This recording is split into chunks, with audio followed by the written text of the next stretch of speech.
5 tips ng pagkababae. Una, ba't ka pa nagtitingin? Mag-scroll ka!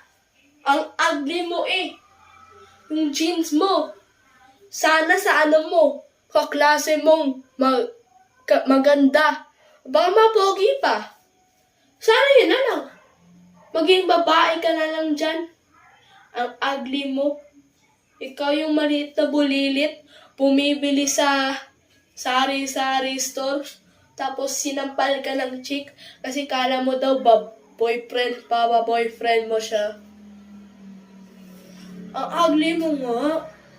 Tingnan mo yung mukha mo kung paano ka magbabae dyan. Diba wala? Diba hindi ka magkababae dyan sa mukha mo? Binigyan ko kita ng negatibong effect kasi deserve mo. Tingnan mo yung mukha mo, buhok mo, katawan mo, puro basa. Ang mukha mo si SpongeBob, Patrick, Putik, Kitarpik. Hindi ka pa nakita, nandun ka pala sa langit. Hinuli ka ng pulis kasi yung buhok mo ay walis. Pagtapos tayo magganto, kaamoy mo ay patis. Magkabago naman kayo. Mga viewers, mga audience dyan, magbago kayo, 2026 na. Ba't pa kayo mga pangit-pangit dyan? Mga pangit, bulilit, maliit, wisit, sinampal na mga chick. Magkabago kayo. Maging mabait kayo. Kayo ang mga geng-geng.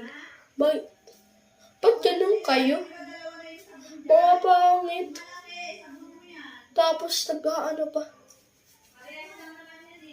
Yung mga wala nakukuha ng babae. Deserve mo. Tingnan mo yung mukha mo. Katawan mo. Puro basa.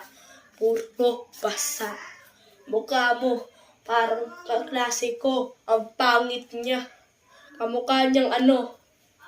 Ano yun? Kamukha niya parang ano eh. Mukha ng kaklase ko, parang kaklase mo eh. Mukha ng kaklase ko, kamukha mo eh. Parang siyang kabayo na ni-mix ng isang goose. Kamukha mo, magbago ka. At magkapogi ka. Magkabago ka ng sarili mo, 2026 na, para magkababae. Yun ang tips.